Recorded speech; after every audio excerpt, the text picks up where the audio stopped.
Present में कि bleeding हो रहा है कुछ महीनों से, हमने बायोप्सी किया तो उसमें यूट्रस में कैंसर आया, एमआरआई पेट स्कैन किया तो पता चला कि अभी अर्ली स्टेज नहीं है, सिर्फ यूट्रस के अंदर रखना है। तो हमने इनका सर्जरी किया मिनिमल एक्सेस से, यानी की होल सर्जरी किया रोबोटिक टेक्नोलॉजी से। सो जब भी हम कोई भी सर्जरी की होल तरीके से करते हैं तो फर्स्ट टारगेट होता है कि जो सर्जरी कैंसर सेफ्टी को दिमाग में लेते हुए, ऑन्कोलॉजिकल प्रिंसिपल्स को लेते हुए हम ओपन तरीके से करेंगे, सेम सर्जरी हमने की होल सर्जरी में रेप्लिकेट किया, ठीक है। एंड उसका बेनिफिट क्या हुआ कि पेशेंट नेक्स्ट डे ही उठ के बैठ के खाना खा के चलने लगे, and with in 2 days she was home अपने परिवार के साथ, और 2-4 दिन में उनका जो नॉर्मल एक रूटीन चल रहा था घर में वो उन्होंने रिज्यूम कर लिया, right. So not giving the identity, so you can say old age में भी they are walking and they are healthy, अपना नॉर्मल रूटीन को एक इतनी मेजर कैंसर सर्जरी के बाद भी जल्दी वापस आ जाते हैं नॉर्मल रूटीन में। सो पहले सारे पेशेंट्स हम ओपन सर्जरी से करते थे, आजकल भी हमारे पास पेशेंट्स आते हैं जो कहते हैं कि नहीं मैडम कैंसर है, आप की होल सर्जरी मत करना, लेजर मत करना, रोबोटिक मत करना, आप ओपन से करना, नहीं तो हमारा खराब हो जाएगा केस। तो सारे पेशेंट्स को हम की होल सर्जरी ऑफर नहीं करते हैं, ठीक है। कुछ पेशेंट्स जो एलिजिबल हैं, ठीक है, सो जो ही पेशेंट्स एलिजिबल हैं जिनके लिए की होल सर्जरी सेफ है, उन्हीं को हम लैप्रोस्कोपिक या रोबोटिक सर्जरी ऑफर करते हैं। ओपन सर्जरी, लैप्रोस्कोपिक सर्जरी और रोबोटिक सर्जरी। एक डाउट जो पेशेंट्स के मन में रहता है वो ये है कि आप रोबोटिक सर्जरी कर रहे हो तो आप नहीं कर रहे हो, वो मशीन कर रहा है। सो ऐसा नहीं होता है, रोबोटिक सर्जरी भी सर्जन ही कर रहा होता है। सो लैप्रोस्कोपी में मैंने ही करना है, ओपन भी मैंने ही करना है, रोबोटिक भी मैंने ही करना है। इट्स जस्ट दैट मुझे इंस्ट्रूमेंट्स थोड़े बेटर तरीके के मिल रहे हैं। सो रोबोटिक में ऐसे 3 पार्ट्स होते हैं। ये वाला जो पार्ट होता है ये पेशेंट के पास जाता है और यहाँ पे सर्जन बैठ के ऑपरेट करता है।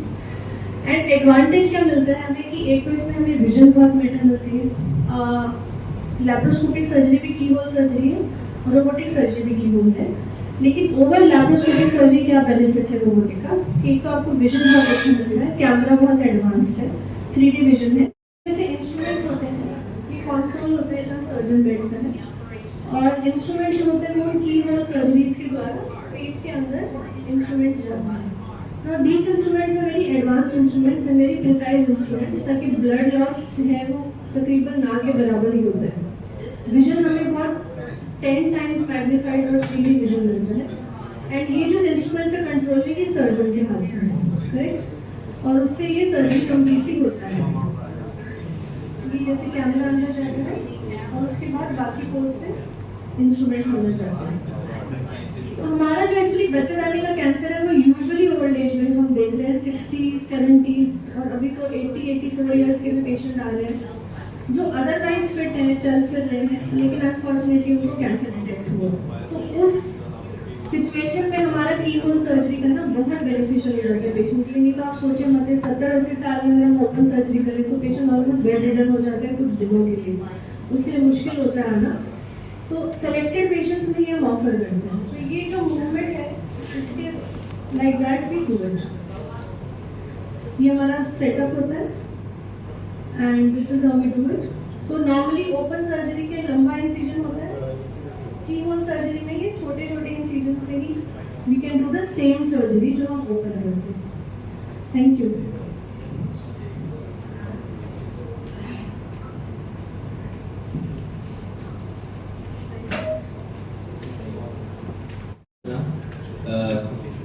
मैं ब्रेस्ट कैंसर सर्जन हूँ फोर्टिस हॉस्पिटल मोहाली में। मैडम हमारी गाइनिक ऑन्कोलॉजी के हैं, मैं ब्रेस्ट देखता हूँ। तो हमारी एक टीम है, हम फोर्टिस मोहाली में जो भी ऑर्गन स्पेसिफिक हम कैंसर सर्जरीज कर रहे हैं कि पर्टिकुलरली एक ऑर्गन को एक ही बंदा देख रहा है तो उससे रिजल्ट अच्छे हो जाते हैं। जैसे कि आप सबको पता है कि ब्रेस्ट कैंसर बहुत कॉमन कैंसर है। लाइफ टाइम अगर मैं रिस्क की बात करूँ तो 1 in 8 women at A life time risk of having cancer, 8 में से 1 महिला को ब्रेस्ट कैंसर होने की संभावना है। ब्रेस्ट कैंसर क्योरेबल है अगर हम उसको शुरुआती स्टेजेस में पकड़ सकते हैं। जितना पेशेंट लेट आता है उतना उसमें चांस ऑफ क्योर कम होता जाता है। अगर मैं ट्रीटमेंट की बात करूँ, ट्रीटमेंट जो है हमारा बहुत चेंज हुआ है ड्रास्टिकली। अगर मैं सर्जिकली बात करूँ या कीमो की बात या रेडिएशन की बात, तो ट्रीटमेंट जैसे कि मैम ने बताया कि ट्रीटमेंट बहुत ज़्यादा प्रिसाइज हो गया है कि आपको बहुत ज़्यादा म्यूटिलेटिंग सर्जरी करने की ज़रूरत नहीं है कि जिसमें हम बहुत ज़्यादा काट पीट कर रहे हैं। हम यूट्रस में रोबोटिक सर्जरी कर रहे हैं। सिमिलरली ब्रेस्ट में हम मिनिमल इन्वेजिव जिसको कहते हैं ना कि छोटे चीरे से ज़रूरी नहीं कि पूरी ब्रेस्ट निकालनी पड़े, वैसे छोटे चीरे से हम उसको ठीक कर सकते हैं। तो अगर देखोगे तो ये पहले स्टैंडर्ड था कि अगर किसी को कैंसर हो गया तो ये मिथ था कि जी आप पूरी ब्रेस्ट रिमूव करवा लो तो दैट विल बी गुड, है ना, कि इससे दोबारा आने के चांसेस कम हो जाएंगे या पेशेंट बिल्कुल घर से ठीक हो जाएगा। तो एक मिथ है कि जिसमें कि पूरी ब्रेस्ट निकालने से हम ज़्यादा लंबे समय तक ठीक रहेंगे। सेम रिजल्ट पूरी ब्रेस्ट रिमूव किए की बजाय हम पार्शियल ब्रेस्ट जिसको कहते हैं, ब्रेस्ट कंजर्वेशन कहते हैं, वो लेटेस्ट टेक्नोलॉजी है जो कि हम फोर्टिस मोहाली में कर रहे हैं। इसमें जो एक एस्पेक्ट रहता है वो है कि ब्रेस्ट सेव करना। अगर देखोगे ये ब्रेस्ट कैंसर का फुल ट्रीटमेंट है कि जिसमें एक छोटा कट ऊपर लगा है, एक छोटा कट एक्जिला में लगा है। इसमें आपने ब्रेस्ट भी सेव करी है और एक्जिलरी लिम्फ नोड भी सेव करे हैं। इसके लिए डेडिकेटेड मशीन्स है जिसमें कि हम पता करते हैं कि ये कैंसर कहाँ तक गया है, उसको सिर्फ उतना ही निकालते हैं। तो इसको हम सेंटिनल लिम्फ नोड बायोप्सी बोलते हैं विद ब्रेस्ट कंजर्वेशन सर्जरी कि ब्रेस्ट बचाई जा सकती है, एक्जिला का लिम्फ नोड भी बचाया जा सकता है। नटशेल में मिनिमल इन्वेजिव सर्जरी, छोटा चीरे से या छोटा ब्रेस्ट सेव करते हुए हम कैंसर का सही तरीके से इलाज कर सकते हैं। ब्रेस्ट कैंसर के लिए सिर्फ एक ही, ब्रेस्ट या सर्विक्स कैंसर के लिए एक ही है अर्ली डिटेक्शन, की हमें उसको जल्दी पकड़ना चाहिए ताकि हम उसको जड़ से ठीक कर सकते। जो भी आपके क्वेश्चंस हैं वी आर रेडी। कोई सवाल है? What is the cost? What is the cost? मतलब क्या फर्क है दोनों में? अमाउंट का, लैप्रोस्कोपिक एंड रोबोटिक। तो देखिए बेसिकली होता क्या है, सर्जिकल कॉस्ट, जब आप कॉस्ट की बात करते हैं सो नंबर 1 होता है सर्जिकल कॉस्ट और नंबर 2 होता है कि उसमें इंस्ट्रूमेंट्स क्या यूज हुए और नंबर 3 होता है कि पेशेंट का स्टे कितना हुआ है। अगर मैं कोई ओपन सर्जरी करती हूँ पेशेंट का तो उसमें सर्जिकल कॉस्ट इन्वॉल्व होगा, रोबोटिक इंस्ट्रूमेंट्स ऑब्वियसली नहीं होंगे पर उसका स्टे लंबा जाएगा 5-6 दिन का। अगर मैं लैप्रोस्कोपिक सर्जरी करती हूँ तो लैप्रोस्कोपी की इंस्ट्रूमेंट्स अलग होती हैं, लैप्रोस्कोपी की इंस्ट्रूमेंट्स अलग होती हैं, उनका अपना इंस्ट्रूमेंट कॉस्ट होता है, ठीक है, और रोबोटिक की इंस्ट्रूमेंट्स अलग होती हैं। तो मेन जो डिफरेंस है रोबोटिक और लैप्रोस्कोपिक सर्जरी में is the instruments.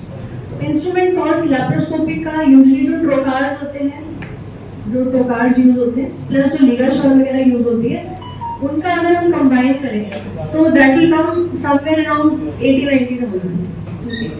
Robotic instrument जो हम यूज करते हैं तो हमारा यूजुअली 1.2 to 1.4 जाता है, राइट, लेकिन हमारा पेशेंट का स्टे कम हो जाता है। सो नॉर्मली हम जब लैप्रोस्कोपिक या रोबोटिक सर्जरी करते हैं तो we are able to send them home in 48 hours, within 2 days patient घर पे है, हॉस्पिटल से कम हो गया। पतले पेशेंट्स में लैप्रोस्कोपी करना कंपैरेटिवली इजी होता है। हमारे पास जो यूट्राइन कैंसर के पेशेंट्स आ रहे हैं उनका जो BMI है, बॉडी मास इंडेक्स है, usually is more than 35, 80 kilo, 90 kilo, 100 kilo, very obese patients, old patients, घुटने बदले हुए हैं, हाई रिस्क है, तो उसमें हमारा लैप्रोस्कोपी करना थोड़ा डिफिकल्ट हो जाता है ओबीज पेशेंट्स में। And that is that the वो वाले पेशेंट्स हैं जिनको डेफिनेट एडवांटेज है रोबोटिक का। So obese, it's good for obese patients. It's one is definitely obese patients. Second is pelvic surgeries, जैसे uterine cancer, colon cancer, rectal cancer, prostate cancer. Pelvis होता है जो नीचे के भाग वाले अंग हैं, वहाँ पे इंस्ट्रूमेंट के साथ जाना मुश्किल हो जाता है। So pelvic surgeries. Number 3 complex surgeries, जो डिफिकल्ट सर्जरीज है वो आप रोबोटिकली बेटर कर सकते हो कंपेयर टू लैप्रोस्कोपी, क्योंकि एक तो लैप्रोस्कोपी में आपका विजन है मैग्निफिकेशन 3 to 4 टाइम्स है, यहाँ मेरा मैग्निफिकेशन 10 टाइम्स है, ठीक है, और इंस्ट्रूमेंट्स है, मेरा लैप्रोस्कोपिक इंस्ट्रूमेंट स्ट्रेट होता है, मेरा रोबोटिक इंस्ट्रूमेंट ऐसे है, मैं किसी भी डायरेक्शन में टिश्यू पकड़ सकती हूँ। सो वो वाला जो मूवमेंट है वो मुझे लैप्रोस्कोपी नहीं होता। तो सिंपल सर्जरीज आप लैब पतले पेशेंट्स में इजी करते हैं। मैं लैप्रोस्कोपी भी करती हूँ, I do open, I do laparoscopy, I do robotic. So the option given to patient is कि ये ऑप्शन है, जिसके बहुत ज़्यादा फाइनेंशियल प्रॉब्लम्स हैं, we try to do laparoscopy also. But अगर कोई पूछे मुझसे कि क्या लेटेस्ट है, राइट, जैसे आप मार्केट जाते हैं फोन लेने, you will ask I want the latest phone, right? So technology उस चीज से एडवांस हो गई। सो जो रोबोटिक की डेफिनेट एडवांटेजेस है लैप्रोस्कोपी के ऊपर वो मैंने आपको बताया, vision, 3D, precise instruments and complex surgeries, pelvic surgeries and high BMI patients में डेफिनेट एडवांटेज है। So, if the अगर lymph nodes फैल चुके हैं या मेटास्टेसिस हो चुका है, मैक्स फैल चुका है, so is it good? So uterine confined disease, हाँ, so देखिए, number 1 is indication of surgery. So जैसे मैंने पहले कहा, अगर पेशेंट मेरे पास आता है, मैं उसको वर्कअप करती हूँ, उसके बाद मैं आप लोगों को बताती हूँ आपको ये बीमारी है। नंबर 1, ऐसा नहीं कि ओपन या रोबोटिक सर्जरी ही नहीं हो सकता, भी might have to send for chemotherapy. Number 2, surgery हो सकता है, लेकिन पेशेंट के लिए क्या बेटर है, ओपन या लैप्रोस्कोपिक, या पिछले 10 साल से रोबोटिक है। और वहाँ पे हमने जो लर्न किया है वो यही किया है कि नंबर 1 इज पेशेंट सेफ्टी। कौन से पेशेंट के लिए क्या चीज़ बेटर है वही उसको ऑफर किया जाएगा। और ये जो हम कर रहे हैं यूट्राइन कैंसर में हम ऑफर कर रहे हैं, मैंने देखिए सर्विक्स कैंसर नहीं बोला, मैंने ओवेरियन कैंसर नहीं बोला, मैंने सिर्फ यूट्राइन कैंसर बोला, और वो भी अर्ली स्टेज में, क्योंकि उसमें पूरी दुनिया में ट्रायल्स हो चुके हैं कि ये चीज़ is equal to open. So please take the benefit. मैप्सी जो इसका जो आपकी एक्सट्राऑर्डिनरी मैप्सी है या कोई पहले की तरफ से जैसे मैप्सी वही तरह की है? सेंटिनल इस तरह ये जो ब्रेस्ट में हम सेंट्रल लिम्फ नोड बायोप्सी कर रहे हैं, ये अलग बायोप्सी है। जैसे हम रूटीनली कहते हैं ना कि हमने यहाँ से लिम्फ नोड निकाल दिया, वो वैसा नहीं है सर। इसमें हमें पता है कि पेशेंट को कैंसर है, बट कैंसर कहाँ तक गया है आर्मपिट के अंदर, वो उसके लिए स्पेशल मशीन आती है जो कि डिटेक्ट करती है कि यहाँ पे कैंसर है कि नहीं है। तो वो एक अलग इंस्ट्रूमेंट है, अलग टेक्निक है, जिसमें हम पहले इंजेक्शन लगाते हैं, ऑपरेशन से पहले भी लगाते हैं और 4 घंटे पहले भी लगाते हैं, 2 इंजेक्शन लगते हैं। तो वो उस मशीन से हम चेक करते हैं कि कहाँ तक गया है, उसको ट्रेस आउट करते हैं। अगर उसमें कैंसर गया है तब निकालते हैं, अदरवाइज नहीं निकालते। तो वो अलग टेक्निक है, सिंपल बायोप्सी नहीं है। मेन लक्षण क्या है इनके बेटे? मेन लक्षण क्या पता चलता है कैसे? मरीज को पहले अच्छा, लक्षण की ब्रेस्ट कैंसर के हिसाब में जो कॉमन सिम्टम है आपके 90% पेशेंट को ਉਹਨਾਂ ਨੂੰ ਗੰਢ ਹੁੰਦੀ ਜਿਹੜੀ ਕਿ ਦਰਦ ਨਹੀਂ ਹੋ ਰਿਹਾ, ਪੇਨਲੈਸ ਲੰਪ ਅਸੀਂ ਕਹਿੰਦੇ ਜਿਹੜੇ ਚ ਦਰਦ ਨਾ ਹੋਵੇ ਉਹ ਕੈਂਸਰ ਦੇ ਚਾਂਸਸ ਜ਼ਿਆਦਾ ਹੋ ਸਕਦੇ ਨੇ। ਜਿਸ ਦਰਦ ਹੈਗਾ ਉਸ ਕੈਂਸਰ ਦੇ ਚਾਂਸਸ ਘੱਟ। ਬਾਕੀ ਹੈਗੇ ਨੇ ਨਿਪਲ ਜੋ ਪਾਣੀ ਆ ਸਕਦਾ ਜੀ, ਆਰਮਪਿਟ ਦੇ ਨੀਚੇ ਵੀ ਗੰਢ ਹੋ ਸਕਦੀ ਹੈ, ਕੋਈ ਛਾਲਾ ਹੈਗਾ ਜਿਹੜਾ ਕਿ ਬ੍ਰੈਸਟ ਦੇ ਉੱਪਰ ਹੈਗਾ ਜਿਹੜਾ ਕਿ ਭਰ ਨਹੀਂ ਰਿਹਾ ਹੈਗਾ, ਉਹਦੇ ਕਰਕੇ ਹੋ ਸਕਦਾ। ਇਹ ਬ੍ਰੈਸਟ ਕੈਂਸਰ ਦੇ ਸਿੰਪਟਮ ਨੇ। यूट्रस कैंसर या नीचे बच्चेदारी के सिम्टम, कोई ब्लीडिंग हो रही है या पीरियड के बीच या कोई सेक्सुअल इंटरकोर्स के बाद कोई ब्लीडिंग हो रही है, वेट घट रहा है, इस तरह के लक्षण आ सकते हैं। सब्सक्राइब कीजिए हमारे चैनल को और बेल आइकॉन को दबाइए हमारी लेटेस्ट वीडियो सबसे पहले देखने के लिए।